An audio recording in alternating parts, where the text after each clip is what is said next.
Muy buenos días a todas y a todos. Me sumo a las palabras de agradecimiento a todos los que están conectados. Y la idea de esta primera presentación es que hablemos el mismo lenguaje de ahora en adelante cuando nos refiramos a las semillas recalcitrantes, ya que el proyecto de Fondo de Investigación de Bosque Nativo que nos convoca en este seminario tiene como foco la recalcitrancia. Esta presentación tiene el objetivo de que comprendamos este concepto, sus orígenes, las características de la semilla recalcitrante, las implicancias que tiene para la conservación, para el manejo post cosecha, los desafíos que impone para la viverización, este tipo de semillas. Es hacernos una idea general para que de ahora en adelante, cuando hablemos de recalcitrancia, todos tengamos muy claro de qué estamos hablando cuando hablamos de recalcitrancia. La recalcitrancia es un concepto que no solamente lo encontramos en el área de las ciencias biológicas, de la propagación de plantas, de la fisiología de semillas, sino que es un concepto que se utiliza también en el lenguaje habitual.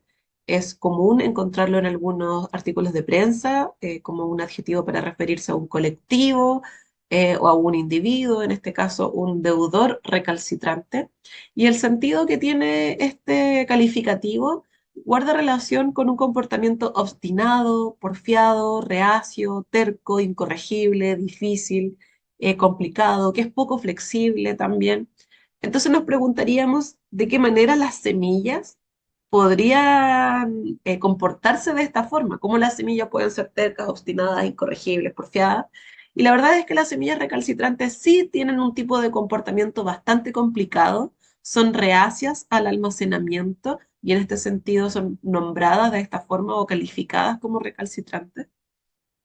Y vamos a comprender por qué ocurre esto, por qué estas semillas son reacias al almacenamiento. Paradójicamente, muchas veces es más fácil entender el fenómeno de recalcitrancia conociendo o entendiendo su antítesis, que sería la ortodoxia. Muchas veces definimos la recalcitrancia en negativo o de acuerdo a sus ausencias. Las semillas recalcitrantes no se pueden almacenar, no toleran la desecación. Entonces partamos hablando por aquellas semillas donde sí se tolera la desecación, sí se pueden almacenar, y este tipo son las semillas ortodoxas. La ortodoxia tiene una incidencia o ocurre en cerca del 90% de las plantas con semilla del planeta. Es el fenómeno más habitual cuando nosotros nos encontramos o colectamos algún lote de semillas. ¿Qué pasa en este tipo de semillas que generan este comportamiento más tolerante? Las semillas ortodoxas durante su desarrollo en la planta madre comienzan con un proceso de embriogénesis y morfogénesis, donde se forman las estructuras vitales básicas de la semilla, el embrión principalmente, y luego este embrión que se formó comienza a madurar, podríamos llamar esta segunda fase de maduración. ¿Qué ocurre en la fase de maduración? Se comienza con un periodo de acumulación de reservas, lo cual es muy conocido por todos nosotros, la cantidad de nutrientes o de altas reservas que poseen algunas semillas. Y luego de esta fase de acumulación de reservas, la semilla en desarrollo en la planta madre comienza a disminuir gradualmente su contenido de humedad. ¿Cómo logra el embrión sobrevivir a esta pérdida de humedad? Estamos hablando de contenidos de humedad bajo el 10%, 10% de contenido de agua en estas semillas. ¿Cómo logra el embrión resistir esta desecación? Lo logra gracias a otro estadio de maduración que ocurre previo a la disminución gradual de la humedad, posterior a la acumulación de reservas, que se conoce como adquisición de tolerancia al secado y está caracterizado por la expresión de determinadas proteínas, la ocurrencia de algunos procesos metabólicos que le van otorgando al embrión esta tolerancia, el aumento en determinadas concentraciones de determinadas hormonas, por ejemplo el ácido abscísico, que generan esta tolerancia del embrión a la desecación a la que se va a llegar luego de esta pérdida gradual en torno a un 10% o menor de 10% de contenido de humedad, que es el contenido de agua con el que la semilla es desprendida al ambiente. Ahora nos podríamos preguntar por qué ocurre esto, qué sentido tiene que ocurra una desecación durante el desarrollo de la semilla. El sentido es que se disminuya el metabolismo al máximo posible. En las semillas ortodoxas, luego de que se disminuye la humedad, el metabolismo está en un estado quiescente, inactivo, en algunos casos dormante, y esto le permite a la semilla ser desprendida al ambiente y estar preparada para resistir condiciones ambientales que pudieran ser adversas. Por ejemplo, la exposición a la radiación solar, la desecación todo el tiempo en el que va a estar en el ambiente previo a la germinación, en el caso, por ejemplo, de semillas dormantes. Entonces lo prepara para el periodo en el que estará la semilla previo a la germinación. Y no olvidemos que en el caso de las semillas ortodoxas, desde que se desprenden de la planta madre o desde que nosotros las colectamos, pueden estar en este estado quiescente durante mucho tiempo antes de germinar. Hablamos de meses, años, décadas o incluso siglos.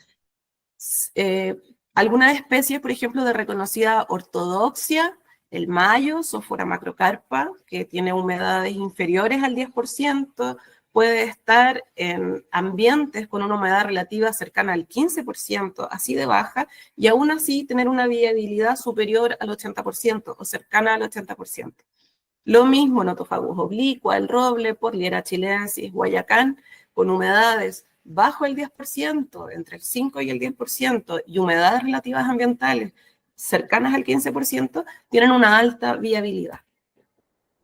Sin embargo, lo que nos convoca acá a la recalcitrancia, estas semillas en su desarrollo en la planta madre pasan por esta misma etapa de embriogénesis y morfogénesis, luego la maduración, acumulación de reservas, y luego de esta acumulación de reservas, así sin más, se desprenden de la planta madre, no pasan por los procesos que pasan las semillas ortodoxas, es decir, no pierden humedad dentro de la planta madre, el embrión no adquirió tolerancia al secado, al tener humedades altas, no disminuye su metabolismo y son desprendidas de la planta madre con un metabolismo activo camino hacia la germinación. Por lo tanto, estas semillas, que se estima que es alrededor del 8% de las plantas del mundo que poseen este tipo de semillas, desde que se desprenden de la planta madre, germinan en un lapso de días, semanas en algunos casos, y en muy pocos casos demoran meses en germinar en la cantidad de tiempo que podría tolerar una semilla ortodoxa, que ya hablábamos de años o siglos incluso en algunos casos.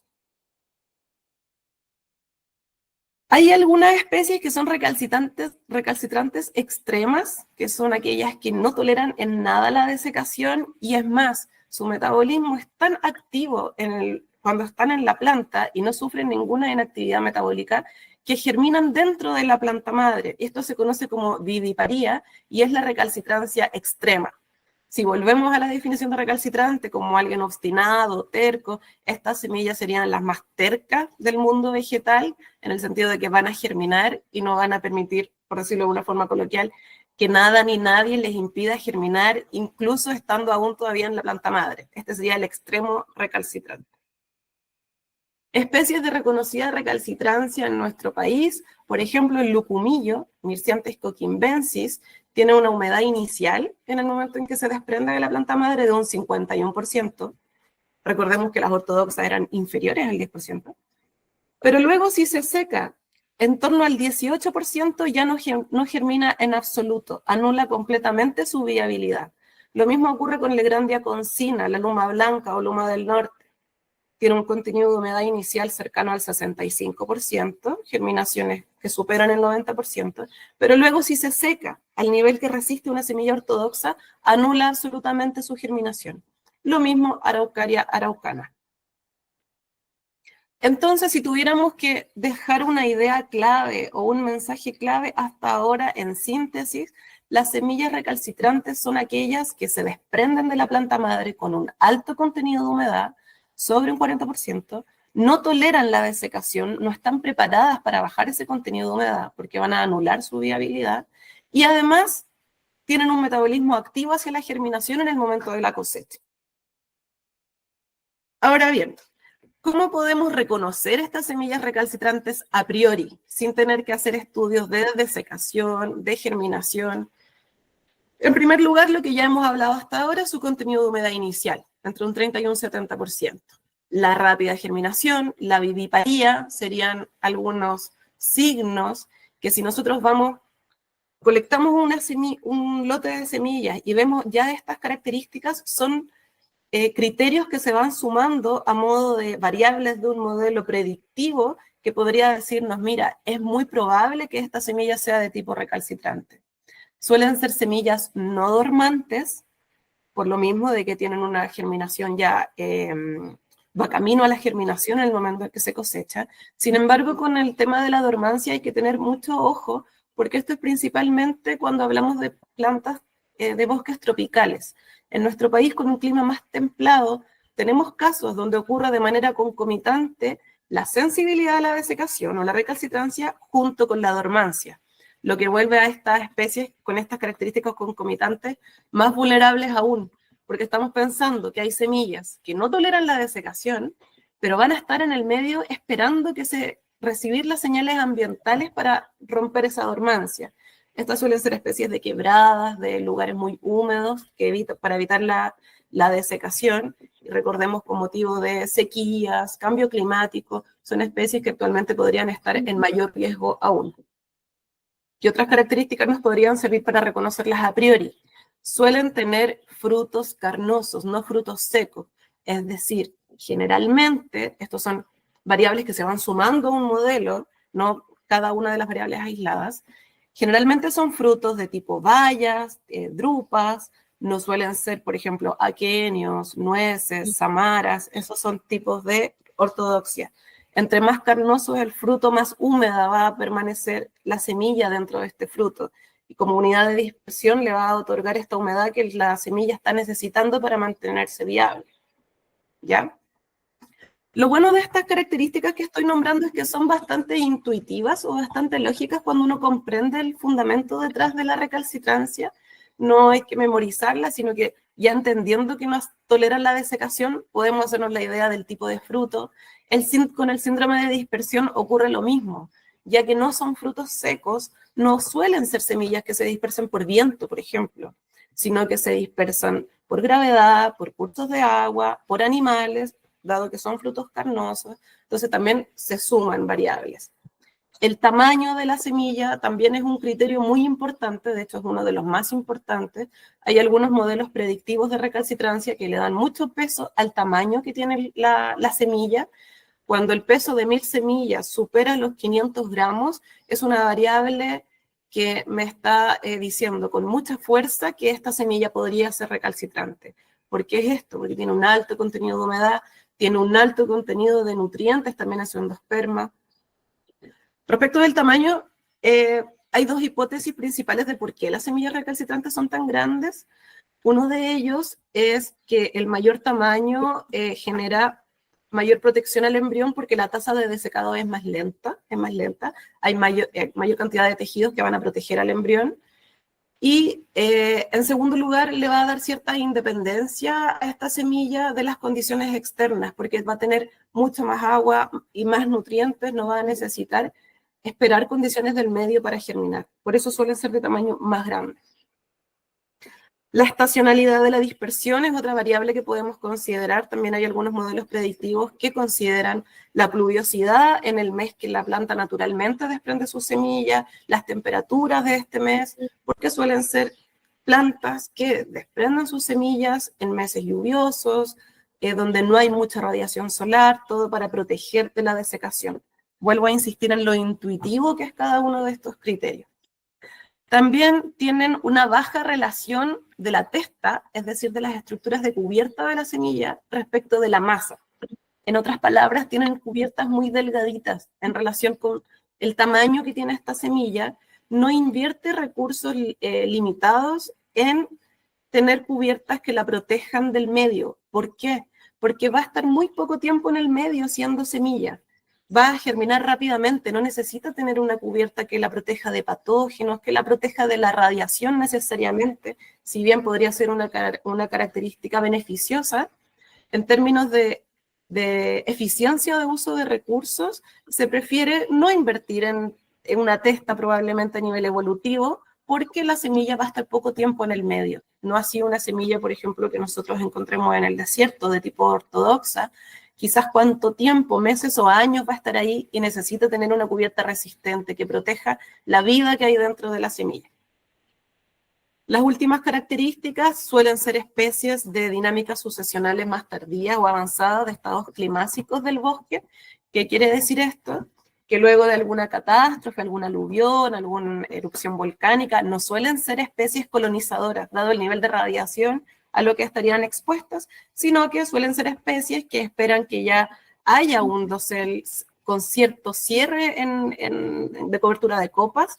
Son las típicas especies de sotobosque las que presentan este tipo de semillas.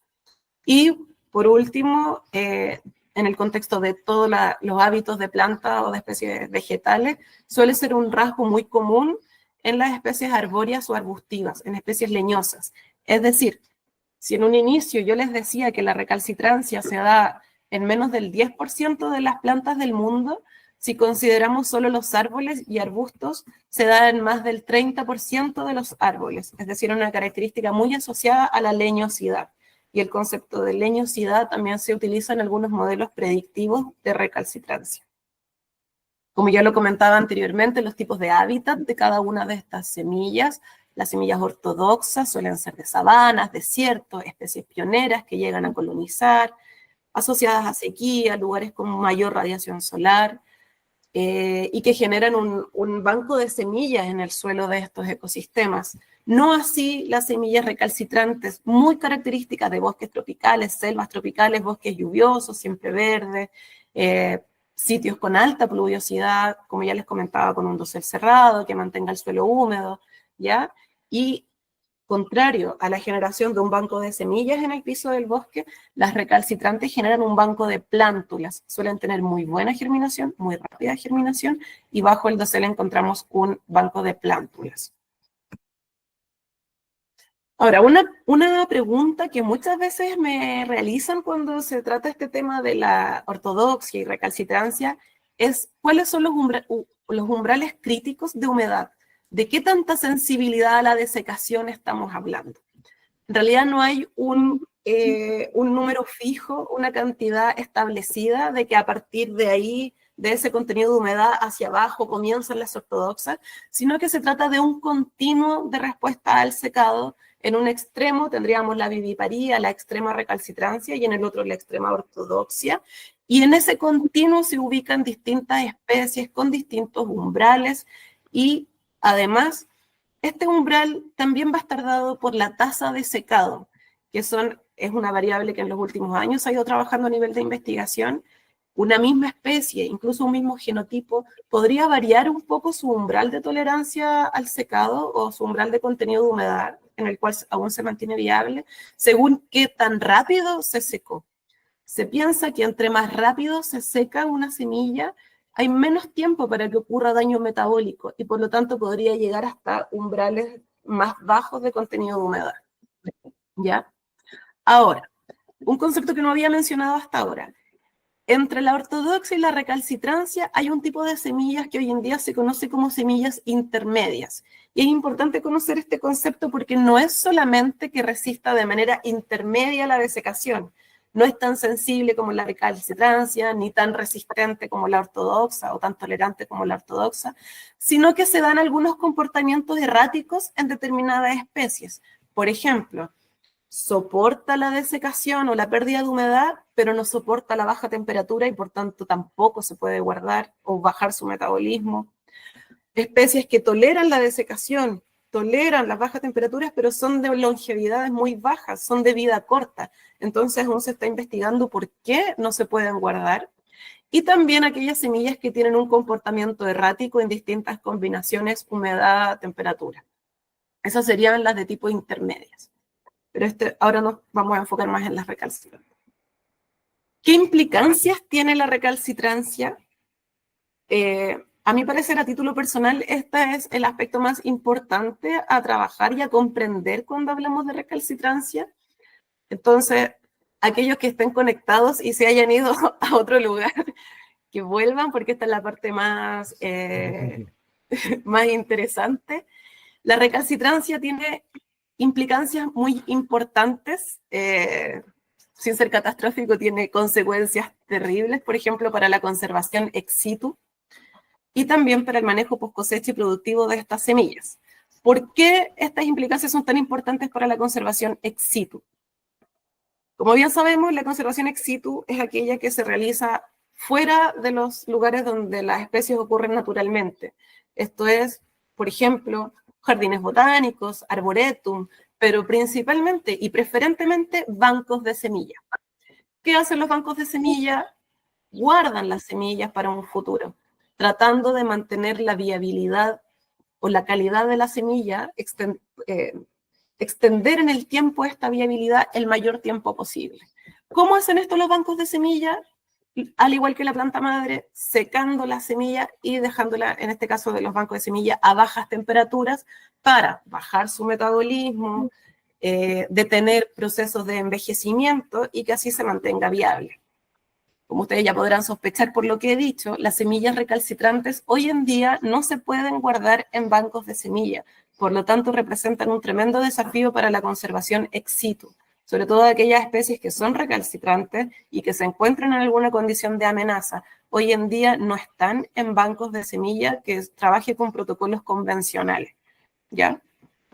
Ahora, implicancias para el manejo post cosecha y productivo, que es algo que vamos a tratar de resolver en o de avanzar en este proyecto, es que muchas veces en viveros donde se trabajan semillas recalcitrantes existen muchas dudas, por ejemplo, dónde almacenarlas o incluso dudas previas, cómo colectarlas, cómo transportarlas, trasladarlas, hasta qué temperatura, qué tan sensibles a la desecación son.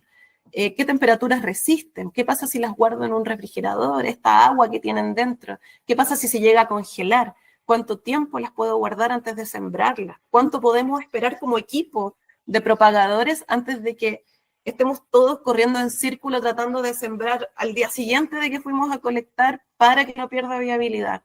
¿Cómo mantenemos la humedad de estas semillas para que no se vean dañadas?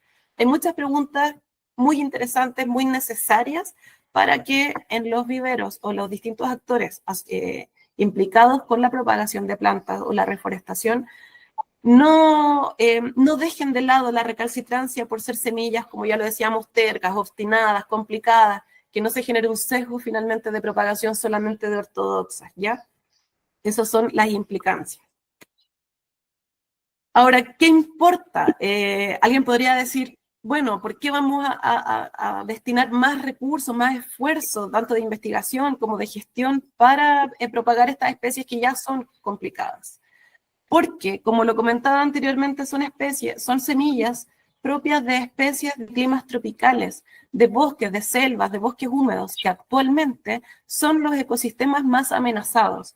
Como este gráfico circular que tenemos en la pantalla, si nosotros hacemos un ranking de países con mayor pérdida de superficie boscosa, tenemos que esto ocurre principalmente en países tropicales, con bosques, con ecosistemas tropicales. Es decir, los ecosistemas donde se ocurre con mayor incidencia o se da con mayor incidencia el fenómeno de recalcitrancia son aquellos más amenazados.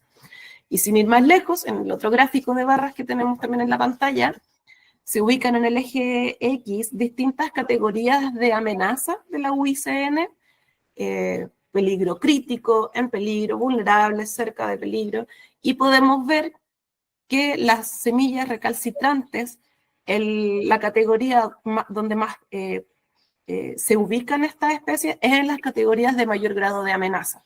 Críticamente, o sea, peligro crítico, críticamente amenazadas, en peligro y vulnerable. Ahí su proporción es mucho mayor al 10% que representan o al 8% que representan en el contexto del total de plantas. ¿Ya? Por eso es tan importante. Ahora, sabiendo eso, teniendo claro esas cosas, vamos a las propuestas, la estrategia. ¿Qué podemos hacer con las semillas recalcitrantes? Muchos de ustedes dirán, bueno, si el problema es la desecación, si estas semillas no se puede bajar, disminuir su contenido de humedad, guardémoslas en un ambiente húmedo entonces, tratemos de humidificar el aire, de que tenerlas en una humedad relativa cercana, ojalá al 98% para que no pierdan viabilidad. El problema de esta estrategia es que dado que tienen un metabolismo germinativo activo, solo la presencia de este ambiente húmedo gatilla aún más su germinación y son semillas que germinan en el almacenamiento. Por otro lado, en el mejor de los casos, si es que no germinan en el almacenamiento, y estamos muy felices con eso, tener el metabolismo activo todo este periodo de almacenamiento en húmedo aumenta el envejecimiento de la semilla y puede provocar que disminuyan también su calidad. Y de manera secundaria, también en términos prácticos, es muy difícil almacenar las semillas en húmedo por la proliferación fúngica que van a tener nuestras muestras. Entonces, alguien también muy ingenioso dirá, bueno, conservémoslas en húmedo para que no se desequen, pero bajemos la temperatura lo máximo posible para que no germinen. Todas las especies tienen su temperatura óptima de germinación, bajémosla, reduzcámosla. ¿Qué ocurre en este caso? Que lamentablemente, y es un dato que no les había dado hasta ahora, la mayoría de las semillas recalcitrantes son al mismo tiempo sensibles a las bajas temperaturas. Son características que suelen darse en conjunto. Sensibilidad a la desecación, sensibilidad al frío. La buena noticia es que esta sensibilidad al frío no se da por igual en todas las semillas recalcitrantes. Aquellas que son más propias de ambientes tropicales son extremadamente sensibles a las bajas temperaturas, sufriendo daño con temperaturas incluso inferiores a los 15 grados Celsius. En este tipo de semillas ubicamos, por ejemplo, especies frutales de importancia comercial, como el mango, café, cacao, guayaba, entre muchas otras de zonas tropicales. Sin embargo, en climas templados, donde podríamos ubicar nuestro país, esta sensibilidad a la baja temperatura no es tan... el umbral es más bajo, dado que nuestras temperaturas de invierno son bajas también. Entonces la semilla, incluso en la planta madre, podría enfrentarse a temperaturas cercanas a los 5 grados Celsius o menos. Y ahí vemos una luz de esperanza, por decirlo así, de que efectivamente podríamos guardar estas semillas recalcitrantes, siempre pensando en un mediano plazo, nunca en una estrategia ex situ de décadas, en el mediano plazo, en un nivel de producción de plantas, podríamos guardarlas en húmedo y en frío, disminuyendo su metabolismo, pero impidiendo que se desequen y que pierdan viabilidad. Para poder generar estos protocolos, como el que yo les comentaba recién, que serían una buena idea, que vemos esta luz de esperanza de las recalcitrantes, necesitamos saber algunas cosas en nuestro país, por ejemplo.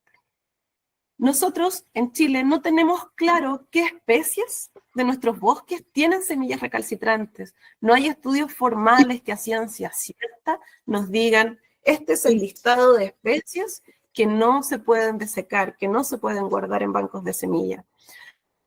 Para las ortodoxas sí hay varios estudios que nos indican, estas efectivamente son ortodoxas, se han almacenado por X cantidad de años, en equilibrio con humedades ambientales del 15%, ahí tenemos bastantes estudios. Sin embargo, con nuestras potenciales recalcitrantes, la única especie que está formalmente descrita como recalcitrante es la Araucaria araucana. Sin embargo, tenemos algunos reportes de estilo anecdótico en algunos libros de propagación, donde se indica, estas especies, estas semillas se guardaron en 2 años y luego no germinaron. Entonces podríamos decir, podrían ser recalcitrantes, sin embargo no se indica generalmente cuál fue su humedad final, cuál era su humedad inicial, en qué condiciones se guardó. Entonces son aproximaciones, son guías que nos indican, son potencialmente recalcitrantes, pero podríamos darle otra vuelta investigando qué tanto de desecado resisten, qué tan resistente o qué tan sensible es el embrión a la desecación. Una vez conocida esto, qué especies tienen semillas recalcitrantes, necesitamos saber cómo manejarlas, cómo colectarlas. Las mismas preguntas que ya hablábamos anteriormente, de preguntas que podrían surgir al viverizarlas. ¿Cómo las almacenamos? ¿A qué temperatura? ¿Por cuánto tiempo? ¿Cuánto podremos esperar sin estar todo el equipo de vivero enfocado en recibir a esta especie como que fuera la protagonista de nuestro vivero y estamos todo el equipo sembrándola porque si no va a morir? Estas preguntas, ¿cuánto tiempo las podría almacenar? ¿Podremos dejarla un mes más, ir sembrándolas con tiempo? Y desde mi punto de vista, que me interesa mucho la conservación, también es muy importante hoy en día saber cómo conservarlas, cómo conservar aquellas que se encuentran en alguna categoría de amenaza, que no se encuentran en los bancos de semillas, que luego de una buena investigación podríamos llegar a un almacenamiento de mediano plazo, pero ¿qué pasa después? Sobre todo si son semillas de especies cuyos hábitats están sometidos a una creciente amenaza in situ. Entonces necesitamos tener un respaldo. Y bueno, estas preguntas son las preguntas de investigación, son el desafío inicial que nosotros conversábamos antes de proponer el proyecto que afortunadamente fue adjudicado del Fondo de Investigación de Bosque Nativo y que finalmente estamos ya desde marzo tratando de responderlas a través del proyecto Optimización de Prácticas Post Cosecha y de Almacenamiento de Semillas Recalcitrantes para la Producción de Plantas Nativas y Repoblamiento de Ecosistemas Forestales de Chile. Un nombre un poco largo, pero en definitiva es responder estas preguntas que les comentaba que son de la mayor importancia. Y eso sería todo. Muchas gracias por su atención. Espero que les haya quedado claro la idea clave de la recalcitrancia. Ana, muchas gracias por la presentación, muy fluida por lo demás. Así que te pido por favor que te quedes atenta porque las preguntas las están haciendo a través del chat. Y ahora le damos a dar el pase a Pedro León, investigador de INIA La Platina. Pedro, ¿estás por ahí? ¿Ya estás conectado? Pedro León va a compartir el tema optimización de prácticas de post-cosecha y almacenamiento de semillas recalcitrantes para la producción de plantas nativas y repoblamiento de ecosistemas forestales de Chile.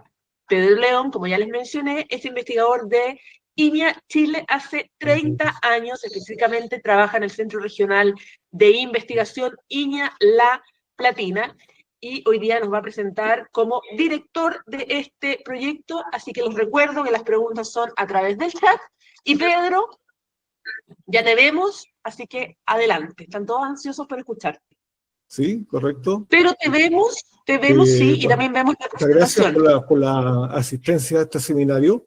Después de la bien detallada, digamos, y exhaustiva presentación por parte de mi colega Ana Fernández Tapia, les voy a presentar principalmente el proyecto. Este es un proyecto que inició en marzo de este año, por lo tanto, recién estamos comenzando a tener resultados para algunas especies, pero como el seminario más bien de inicio, me voy a centrar principalmente en el objetivo más que la fundamentación, una pequeña introducción, los objetivos y las metodologías que estamos aplicando en este proyecto.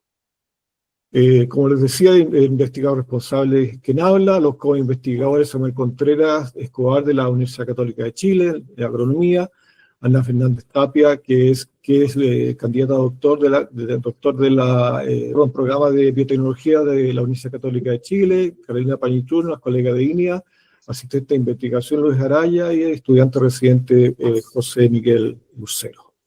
Ya, voy a pasarlo acá. Un poco retomando las ideas del encargado de CONAF, hay desafíos importantes en restauración a nivel global, asumidos, digamos, por distintos países en el marco de la iniciativa contra el clima de París. Principalmente el caso de Chile ha asumido de aquí al año 2030 restaurar al menos 1 millón de hectáreas a escala de paisaje, priorizando aquellos con mayor vulnerabilidad social, económica o ambiental. Eso está respaldado en el compromiso país que asumió el gobierno de Chile en el año 2020. Asimismo, digamos, en dicho compromiso, y en marco de distintas compromisos e iniciativas internacionales, nuestro país ha asumido el compromiso de restaurar al menos 100.000 hectáreas con especies nativas. Y al año 2035 restaurar al menos 500.000 hectáreas de áreas prioritarias, principalmente con especies nativas. Eso es el marco de la política forestal chilena. Nosotros cuando hablamos de restauración a escala de paisajes pensamos en esto, obviamente, y el proceso de restauración en general está bien determinado, existen las capacidades en los países o se han desarrollado las tecnologías a nivel global para poder comenzar a restaurar, pero la restauración no es solamente un proceso aislado.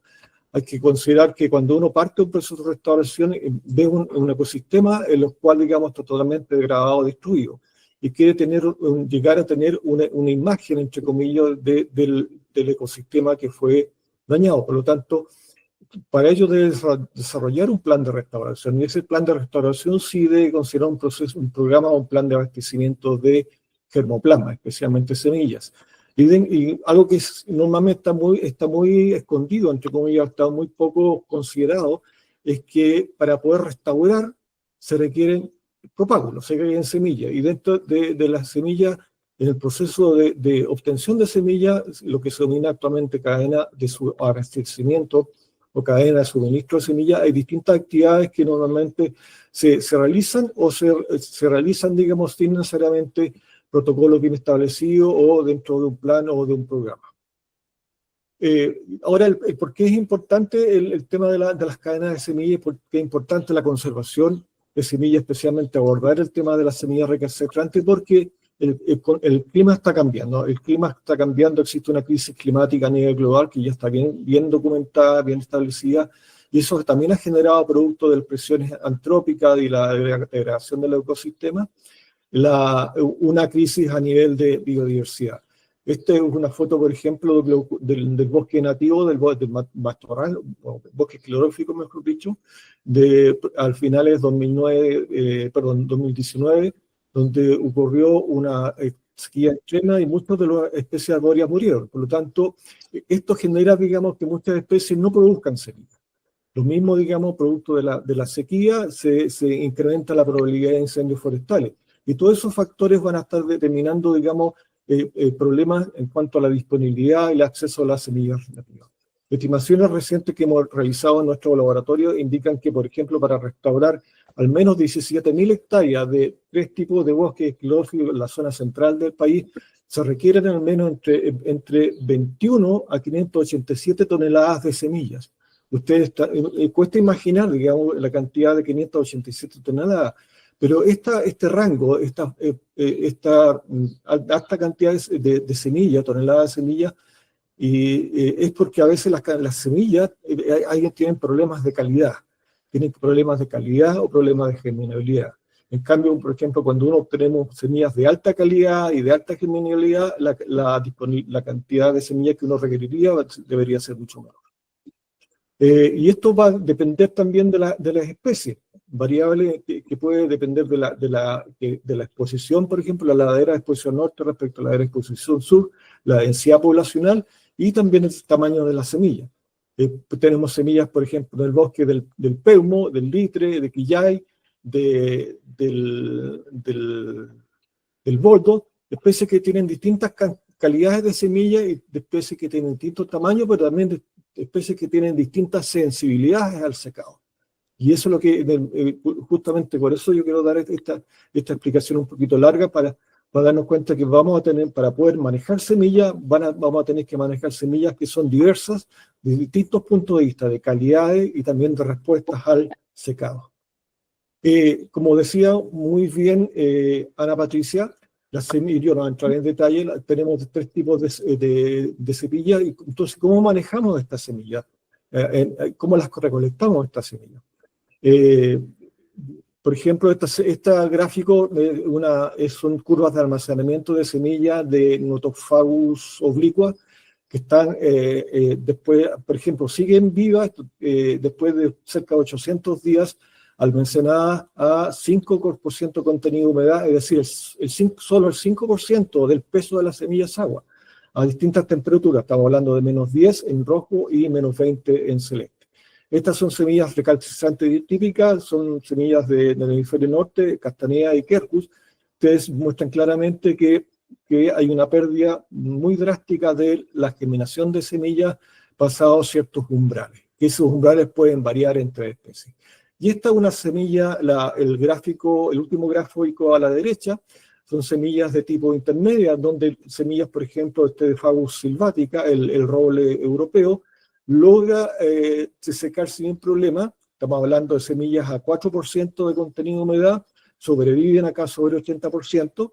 Sin embargo, si las almacenamos, empiezan a perder gradualmente la viabilidad. Y eso es lo que nos decía anteriormente Ana Patricia, que es una de las características esenciales de las semillas de tipo intermedio. O sea, son semillas de corta vida en almacenamiento, o son semillas que pierden derechamente la viabilidad, son sensibles al frío. No voy a entrar más en detalle, pero mencionaba claramente Ana Patricia que es fundamental, digamos, que las semillas que son ortodoxas adquieran desecación, pero en todo caso, si uno puede manejar, aplicando ciertos manejos distintos, aumentando el secado, disminuyendo el secado, puede afectar o cambiar, digamos, la respuesta, variar un poco la respuesta al desecado. Las preguntas clave ya las esbozó mi colega: qué árboles nativos chilenos tienen semillas recalcitrantes o intermedias, cómo manejarlas. Poblaciones de una misma especie emplazadas en ambientes contrastantes tienen distintas sensibilidades al secado. Por ejemplo, árboles recalcitrantes, con semillas recalcitrantes de amplia distribución geográfica, tenemos, por ejemplo, Olivio, que se encuentra desde Fray Jorge hasta prácticamente Osorno.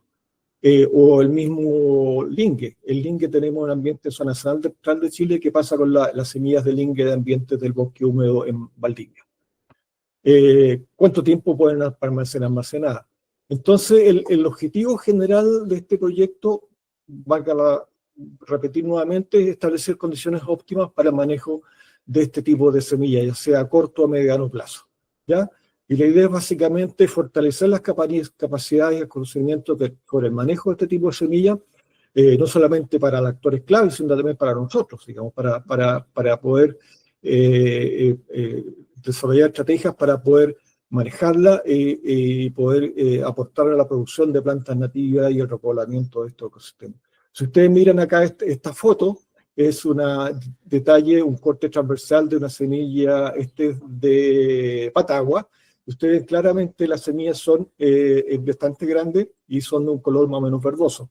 Una de las características de la semilla recalcitrante es que el embrión es grande y es de color normalmente verde, es decir, tiene alguna actividad fotosintética.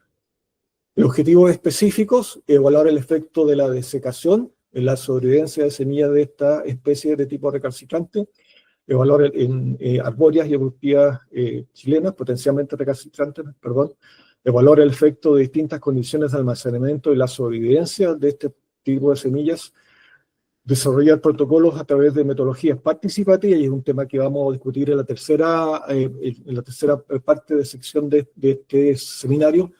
Desarrollo de estas metodologías participativas para poder optimizar el manejo post cosecha. Y el tema fundamental de este tipo de proyectos, especialmente los proyectos del Fondo Bosque Nativo, es llegar a los potenciales usuarios. ¿Y quiénes son los potenciales usuarios? Los viveristas, obviamente, aquellos que recolectan semillas o aquellos que propagan semillas independientes, digamos, si sea un proceso formal o no. Ahora, alguien preguntaba por ahí, bueno, ¿qué semillas del bosque nativo o del bosque nativo de Chile son recalcitrantes? Este es un listado que generamos hace el año 2014 aproximadamente, con semillas que son potencialmente recalcitrantes. De partida, la mayoría de las especies de las mirtáceas, estamos hablando de la luma, de la rayán, del chequén, la alegrandia, son recalcitrantes. ¿Por qué? Porque son semillas donde el embrión es bastante grande, eso es prácticamente todo el embrión, y el embrión es verde, y germinan rápidamente. Otras potencialmente recalcitrantes son el naranjillo, la patagua, los bellotos, el lingue, el avellano, el pitao, el lucumillo, el lúcumo, la carica chilensis y la montea chilensis. Son alrededor de 34 especies arbóreas y arbustivas potencialmente recalcitrantes. Eso, estamos hablando del 20% de la flora arbórea del país es recalcitrante, o potencialmente recalcitrante. Por lo tanto, la trascendencia, la relevancia de este proyecto es poder desarrollar tecnología, primero comprender, digamos, determinar confirmar, digamos, la recalcitrante y la forma intermedia en este tipo de semillas, y después desarrollar metodologías para poder manejarla de forma más eficientemente. Como la parte de metodología, muy rápido, hemos ido a terreno de distintas partes de Chile, en la zona centro-sur especialmente. Hemos recibido bastante apoyo de viveristas, de guardaparques de CONAF. Aquí estamos en la reserva de los Queules. Nos hemos basado en las colectas a partir de manuales y guías y protocolos generados por nuestra institución. Aquí tenemos una muestra de semillas, tengo entendido que eran de olivillo, y obviamente una vez en terreno las semillas son procesadas inmediatamente con el fin de que estén disponibles para hacer los ensayos que están establecidos. Bueno, ¿y cuáles ensayos están propuestos? El primero, evaluar la respuesta al secado de las semillas. Para ellos, semillas de distintos lotes de semillas para cada una de las especies son secadas a distintos contenidos de humedad, ya sea sobre sílica gel en envases herméticos de vidrio o en unas sales de soluciones saturadas de cloruro de litio. El cloruro de litio, la gracia es que dependiendo de la concentración a la cual se llegue en la solución, va a determinar la humedad relativa de equilibrio de la atmósfera en ese ambiente hermético. El desecado es monitoreado periódicamente a través del peso, la pérdida de peso del lote de semilla, de cada lote de semilla, o a través de midiendo el contenido de humedad relativo a la semilla con este medidor. Una vez que las semillas alcanzan el contenido de humedad deseado, estas son puestas durante 3 días en un envase de aluminio y cerrados herméticamente con el fin de que las semillas dentro del lote se homogeneicen la humedad, el contenido de humedad. Posteriormente, una fracción de la semilla se separa con el fin de evaluar el contenido de humedad de la semilla, que son 2 parámetros distintos. Estamos hablando del contenido de humedad y la humedad relativa de equilibrio. Si no, hay algunas consultas, las podemos detallar posteriormente. Y una vez que se alcanza la humedad y se evalúa o paralelamente al evaluar el contenido de humedad, el resto de las semillas que están secadas, digamos, llevan a germinación. Este es un ejemplo de un dato preliminar que hemos obtenido esta temporada, donde, por ejemplo, tenemos para el lingui y el olivillo las curvas de secado de la semilla. Vemos claramente que ambas especies bajan el contenido a 50%, bajan la viabilidad a menos del 50%, alrededor del 30% de contenido de humedad. Bajo esta humedad, las semillas de lingui y olivillo pierden drásticamente la viabilidad al secado. Ahora, hay otra forma distinta de evaluar la desecación y la respuesta al secado. Esto es una metodología desarrollada en el Jardín Botánico de Kew, en el Banco de Semillas para el Milenio, donde se llama la prueba de 100 semillas, donde muchas especies que son especies amenazadas, por ejemplo, o especies de poca producción de semillas, o especies que tienen problemas de calidad de semillas, lo que se hace es usar esta técnica, esta metodología que es relativamente simple, solamente con 6 semillas. A 10 semillas de estas, digamos, se le mide el contenido de humedad, y paralelamente se le mide la humedad relativa de equilibrio, y se instala una prueba inicial de germinación de 26 semillas. Posteriormente, cuando la semilla, esta es la prueba de germinación inicial, la prueba en fresco.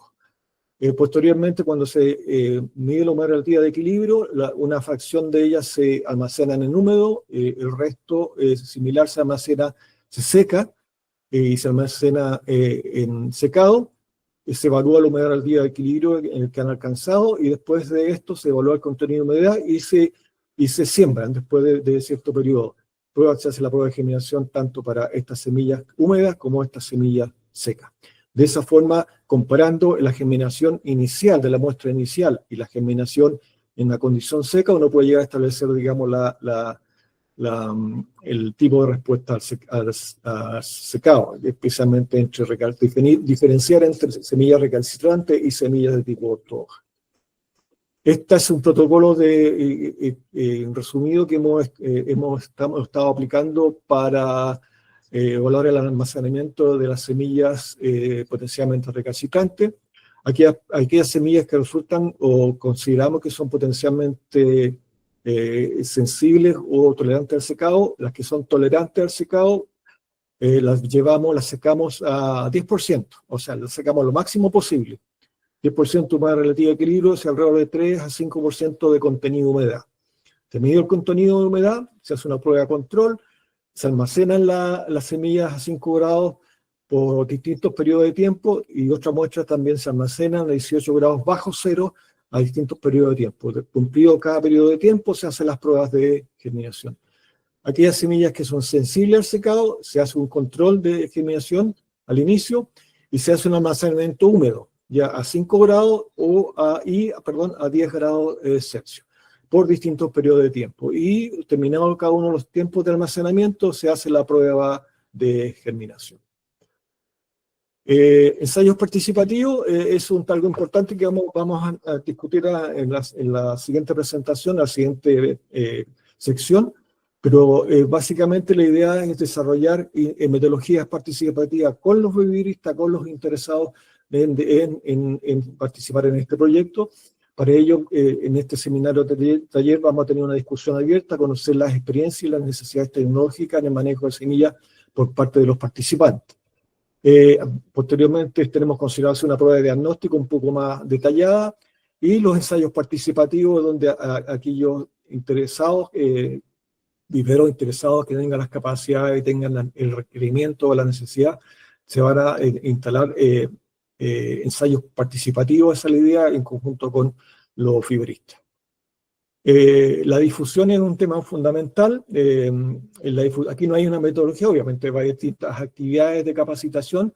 Primero la capacitación in situ en colecta de semillas durante las colectas del proyecto. Es decir, por ejemplo, si vamos a hacer una colecta a un parque nacional, tratamos de involucrar a los guardaparques de forma de que haya una interacción. Porque al final de cuentas tenemos que entender que nosotros no somos los especialistas en 100% en esto, porque no tenemos la experiencia de poder conocerla, de hacer investigación en todas estas semillas recalcitrantes para especies nativas de Chile. Pero sí creemos que los fibristas, los guardaparques, aquellas personas que trabajan en esta área, tienen mucho también que aportar al conocimiento, digamos, sobre el manejo post cosecha y colecta de estas semillas. Vamos a realizar un curso en línea en colecta de semillas, que va a estar abierto a todos los interesados. Un curso taller en manejo post cosecha de semillas, que va a ser presencial, va a tener con una capacidad de al menos 25 personas. Charlas divulgativas sobre temas de colecta, conservación de semillas, etc. Un seminario de cierre del proyecto, presencial y en línea a su vez. Y los resultados esperados, además los que están ahí puestos, al menos capacitar, digamos, 25 personas y la respuesta, un resultado del objetivo número 1, resultado de la respuesta al secado de la semilla, resultado del almacenamiento de semillas, informes diagnósticos sobre las capacidades y requerimientos de tecnología semillas por parte de los viveristas, un manual o guía práctica sobre colecta, procesamiento de semillas y del tipo intermedia, y fichas técnicas para cada una de las especies que hemos estudiado. Este es un cronograma que está bastante largo y denso, no voy a entrar más en detalle, pero estamos, digamos, en esta etapa, en noviembre del 2024, varias de las actividades ya se han realizado, hay ensayos que están en laboratorio y andando, y hay actividades de terreno que ya se han realizado. Pedro, muchas gracias por la presentación. Quiero comentarles a todos los asistentes que las preguntas las pueden hacer en la parte inferior de esta plataforma. Hay una sección de chat, ahí les pueden hacer, porque a continuación vamos a dar pie a este foro de preguntas y discusión que ya anunciamos en un comienzo. Este va a ser moderado, bien digo, por Samuel Contreras. Samuel, ¿estás conectado? ¿Estás por ahí? Samuel, muchas gracias. Y también, por supuesto, quiero agradecer la asistencia hoy día, esta mañana, de Washington Alvarado de CONAF, quien se tuvo que retirar, de la directora de Investigación e Innovación de la Facultad de Agronomía y Sistemas Naturales de la PUC, también, y la subdirectora regional de La Platina, Cristina Vergara, que dieron el puntapié inicial a esta jornada. Ahora sí, Samuel. Perfecto, muchas gracias María Jesús y muchas gracias también por la atención y la participación en esta actividad, como ya lo han mencionado antes los participantes. Está haciendo un recuento de las preguntas que aparecieron en el chat, que no son muchas, pero básicamente apuntan a qué especies son recalcitrantes dentro de las que existen el bosque nativo. Ahí quiero unirlo a una de las preguntas que nosotros como equipo del proyecto queremos hacer a quienes asisten, así que vamos a dejar ahí algo pendiente, pero quizás, Ana, la primera pregunta que surgió, de hecho, fue cuando mencionaste lo que son las recalcitrantes extremas. Carol Cisternas pregunta qué especies del bosque nativo son recalcitrantes extremas. No sé, como también se mencionó, ¿cierto? Hay bastante desconocimiento respecto a la recalcitrancia de las especies que nosotros tenemos, pero no sé si hay alguna posible candidata, ¿cierto?, como especie que presentaría este tipo de semilla. No sé, Pedro o Ana, si es que tienen... Sí, sí. Hay que poner allá. Ahora sí. Bueno, como lo comentábamos, en Chile no hemos definido qué especies son recalcitrantes y cuáles no. Hay algunas que cuando ingresamos algunos datos a modelos predictivos nos indica con qué probabilidad tiene determinada especie de ser recalcitrante dadas las variables que uno ingresa en esos modelos. Las mirtáceas, algunas mirtáceas, por ejemplo, la Leigrandia concina y Myrsiantes coquimbensis, por eso las puse en la diapositiva como de reconocida recalcitrancia, porque además ya hemos hecho algunos estudios e incluso pierden viabilidad no al llegar al 10%, sino que ya en el 20-21% de contenido de humedad ya anulan por completo su viabilidad. Esas podrían ser de recalcitrancia extrema. Sin embargo, cuando uno, para dar un dato adicional, cuando uno aplica estos modelos probabilísticos, una de las variables que más peso se le da al modelo son las variables taxonómicas, es decir, dentro de todas las variables, ya sean morfológicas o ecológicas, que uno podría considerar para determinar qué especie tiene más probabilidad de ser recalcitrante, se ha llegado a la conclusión de que la taxonomía, es decir, la respuesta al secado que tienen otras especies emparentadas, es aquella variable del modelo que tiene mayor importancia o mayor peso. En este sentido, por ejemplo, las mirtáceas, que es una familia muy grande en el mundo, con más de 500 especies, si no me equivoco, tiene muchas especies ortodoxas. Por lo tanto, muchas de nuestras mirtáceas, al incluir la variable taxonómica en los modelos, nos indican que pueden ser potencialmente ortodoxas. Entonces, ahí hay que tener ojo con estos modelos probabilísticos cuando se les considera con mayor importancia el concepto o la variable taxonómica, considerando que son familias muy grandes que en otros hemisferios o en otros lugares del mundo tienen comportamientos ortodoxos. De hecho, sin ir más lejos, el eucalipto es parte de las mirtáceas y no tiene problemas de recalcitrancia. Sin embargo, varias de nuestras mirtáceas chilenas no se pueden almacenar, o sabemos con reportes de propagación de que no se han podido guardar semillas de un año a otro. Entonces, tenemos algunas especies potencialmente recalcitrantes, algunas potencialmente extremas recalcitrantes. Sin embargo, hay que tener ojo con estos modelos probabilísticos también. Gracias, Ana. Había otra pregunta también sobre el café, si no me equivoco. Sí, Rosa Vega, desde Venezuela, nos hace la pregunta si decía, el café es recalcitrante. Saludos desde Venezuela, ¿la semilla de café es intermedia o recalcitrante? Según yo tengo entendido, la semilla de café es de comportamiento intermedio.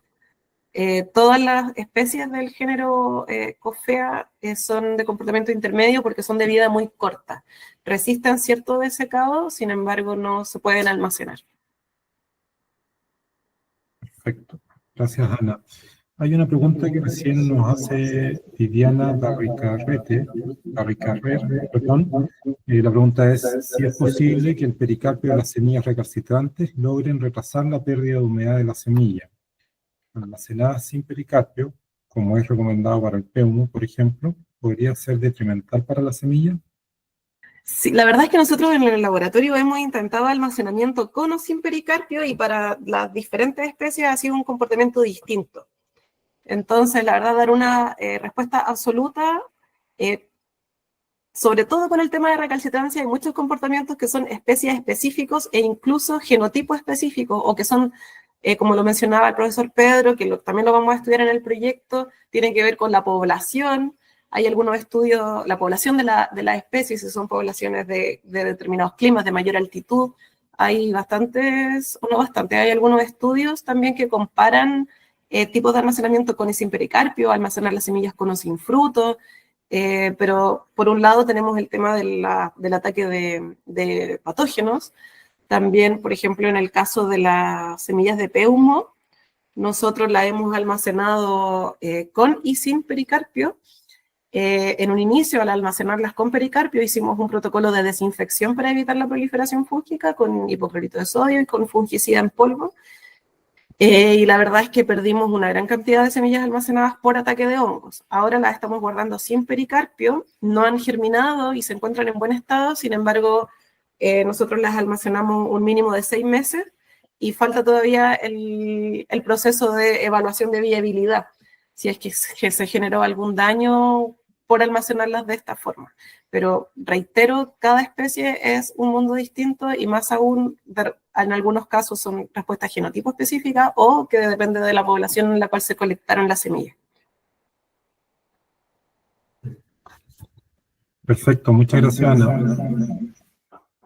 Hay otra pregunta de Mónica Mosalem, quien agradece la presentación, y consulta respecto a si nos puedes dar algunos ejemplos de semillas intermedias y explicar un poco más ese concepto.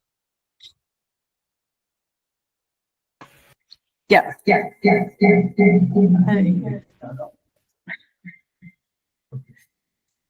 Las semillas intermedias generalmente se consideraban aquellas que se ubican en este continuo de respuesta al desecado en un punto intermedio, es decir, no son tan sensibles a la desecación como podrían ser las recalcitrantes, pero tampoco son tan tolerantes a la desecación como son las ortodoxas. Esa era una concepción inicial del concepto de recalcitrancia. Sin embargo, hoy en día, nuevas definiciones indican que cualquier tipo de comportamiento errático respecto de la combinación humedad-temperatura, que pudiese ser, por ejemplo, alguna especie que sí tolera la desecación, por lo tanto se almacena a baja temperatura pensando que no tendría inconveniente, y resulta que pierde viabilidad. En este punto, tal vez es importante que mencione, cuando en un banco de semillas se almacenan semillas, las condiciones de almacenamiento son en torno a los menos 18, menos 20 grados Celsius. Entonces, si nosotros almacenamos una semilla con un alto porcentaje de humedad, esta agua que está en la semilla se congela producto de la temperatura y hay un daño estructural a las células que genera la muerte del embrión o de los componentes vitales de la semilla, ¿ya? Por eso no podemos guardar semillas con mayor humedad en las condiciones de bancos de semillas.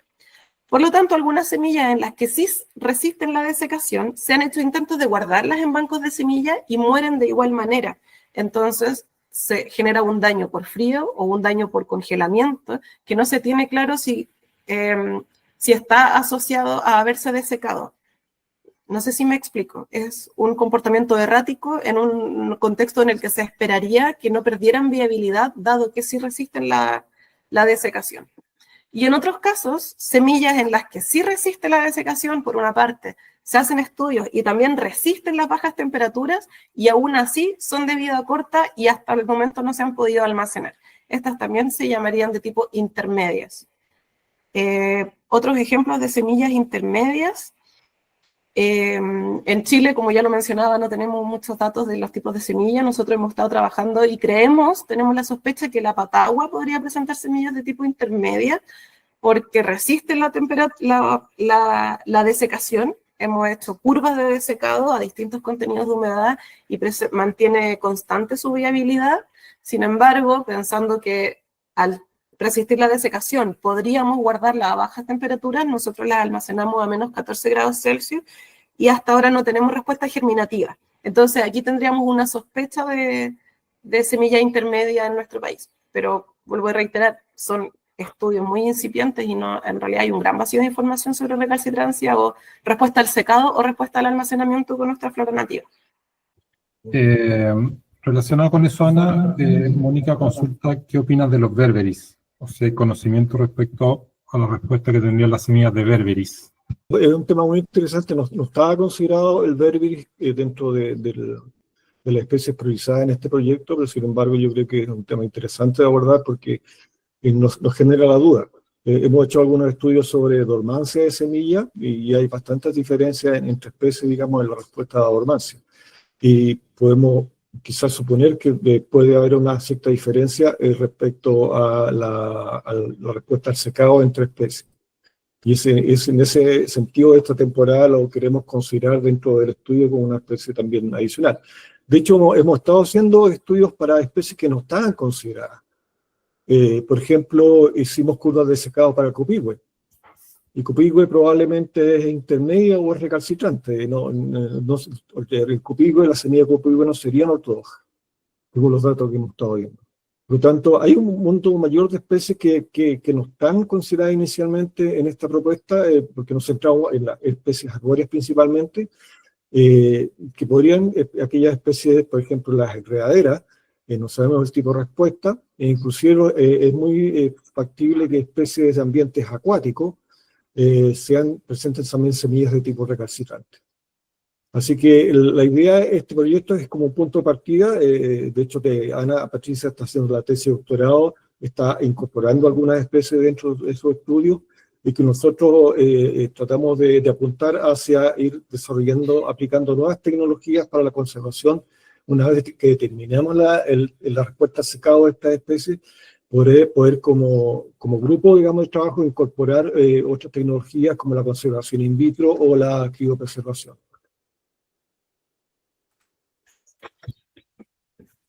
Perfecto, muchas gracias, Pedro. En el chat al menos no hay más preguntas. No sé si alguno de los asistentes desea hacer alguna pregunta vía micrófono. Si no, yo voy a proyectar una lámina que tiene la idea básicamente de hacer un par de preguntas. Aprovecho de, como equipo, como mencionó Pedro, la idea es poder aprovechar la instancia y generar participación con ustedes y ganar información respecto a tanto especies que podrían ser interesantes de estudiar, como ya han salido algunas ideas, como mencionó Mónica, ¿cierto?, en el caso de los Ferberry. Y la primera pregunta que queremos hacerle es si además de las especies nombradas durante la presentación, hay alguna otra especie que ustedes consideren que presentan semillas que podrían ser recalcitrantes o intermedias, ¿ya? De manera de poder pensar en su inclusión dentro de los estudios del proyecto. Y ahí lo que te diría, si es que en el chat pueden escribir su respuesta, ¿cierto? Indicar si es que, nuevamente, además de las especies que se han incluido en el proyecto, yo ahí copié, ¿cierto?, la que Pedro nos mostró durante su presentación, de manera de que si hubiese alguna que, de acuerdo a la experiencia que ustedes tienen, podría caer dentro de la clasificación de recalcitrantes intermedias, la pudieran indicar. ¿Ok? Ya nos apareció alguna respuesta de Boldo, Bomarea, Salsilla, Austromeria. Y como les decía, nuestra idea es poder saber si es que, una vez vistas las presentaciones y entendiendo qué entendemos por recalcitrancia y una respuesta intermedia al almacenamiento y a la desecación, si es que hay alguna o algunas otras especies que ustedes considerarían como potenciales recalcitrantes. Una segunda pregunta que queremos aprovechar de realizar es de las especies nativas que tendrían semillas recalcitrantes, que son cierto las que se han presentado durante el seminario, ¿cuáles son las tres que ustedes consideran más importantes de estudiar? ¿Ya? Y la idea es que ojalá en su respuesta pueden ser de 1 a 3, y si incluyen más de una, ojalá ponerlas ranqueadas de lo que ustedes consideran más a menos importante, ¿ya? La importancia, en este caso, puede estar perfectamente asociada a la importancia que para ustedes tiene por la frecuencia de manejo, ¿cierto? La demanda que puede tener una especie en términos de necesidad de propagación, o ya sea por problemas que ustedes han experimentado con cierto tipo de semillas, según esas distintas variables, ¿cierto? Que ustedes nos pueden decir de las distintas especies que se han abordado, ¿cuáles ustedes considerarían las tres de mayor importancia? Voy a volver a poner la lámina donde están las especies, de manera que puedan revisar de ahí si es que hay alguna que presente mayor importancia. Ahí ya nos han mandado algunas respuestas. Muchas gracias, Benjamín. Benjamín nos indica polvo, cárica, uvas conciliar y citronel. Bueno, muchas gracias por su respuesta. Voy a el chat queda abierto, así que pueden seguir indicando las especies que ustedes consideren de mayor importancia. Y quiero dejarles una última pregunta que tiene que ver con el interés o saber a quienes les interesa seguir participando en la actividad de este proyecto y pedirles por favor que nos puedan dejar su información de contacto. Como indicó Pedro, ¿cierto?, en su presentación, al tocar la metodología que hay en el proyecto, parte importante de las actividades que se van a hacer, ¿cierto?, descansan en poder realizar ensayos, poder realizar ciertas entrevistas, conocer, ¿cierto?, sobre las prácticas y también sobre las posibles aplicabilidad práctica que van a ir teniendo los resultados del proyecto con quienes van a ser usuarios de esta información, ¿cierto?, con ustedes. Por lo tanto, para nosotros es muy importante poder tener esa información de manera de poder contactarlos y ver la posibilidad de realizar distintas actividades o simplemente poder invitarlos a los próximos seminarios, capacitaciones que vayan saliendo del proyecto. Así que, asociado a eso, ¿cierto?, les agradecemos que nos puedan dejar su información de contacto, idealmente el correo. Tenemos el nombre en el chat. Si es que el nombre fuera distinto al que aparece en el chat, por favor indicarlo. Y también el correo o teléfono, idealmente los dos, para poder mantenernos en contacto. ¿Ya? En el intertanto, mientras ustedes pueden ir indicando en el chat, ya sea respuesta a cualquiera de las preguntas que aparecen ahí, si es que hubiese alguna otra pregunta o comentario que quisieran indicar, lo pueden levantar a través del micrófono o por medio del mismo chat. Idealmente en el micrófono, de manera de poder discutirlo de manera inmediata. Samuel. ¿Sí? Además, quisiera reafirmar la invitación a seguir participando, no siga participando en un concurso, no. Claro. Estar involucrado en el proyecto, pues nosotros nos interesa seguir en contacto, básicamente porque hay varias actividades que estamos considerando. Y además nos interesaría mucho el que puedan participar en una encuesta posterior. Bueno, nos interesaría relevar, digamos, y tratar de actualizar las prácticas que se están aplicando, ya sea a nivel de cosecha y post cosecha de semillas recalcitrantes. Semillas en general, digamos, de especies del bosque nativo. Bueno, ahí agradecemos desde ya el interés, ¿cierto? Hay un número importante de asistentes que han ido entregando información de contacto. Y también hacer ver de que, si es que saben, ¿cierto?, de personas interesadas, viveristas, que no hayan podido asistir a esta actividad, pero presenten interés en seguir con información respecto a la actividad del proyecto y también poder involucrarse en sus actividades, que nos hagan llegar esa información al equipo de investigadores de manera de poder considerarlo en actividades futuras. Gracias, Samuel, por compartirnos, por supuesto, todo tu conocimiento, porque eres parte también de este proyecto, y dirigir todas las preguntas que sin duda demuestran el interés que hay en esta temática. Hoy hablamos sobre la importancia de conservar semillas recalcitrantes, las innovaciones en su manejo y, por supuesto, los ejemplos concretos que hay en plantas nativas. Les invitamos porque estén atentos a las redes sociales de INEA, en especial a la cuenta de YouTube de INEA Chile, porque vamos a subir este contenido. Que estén muy bien.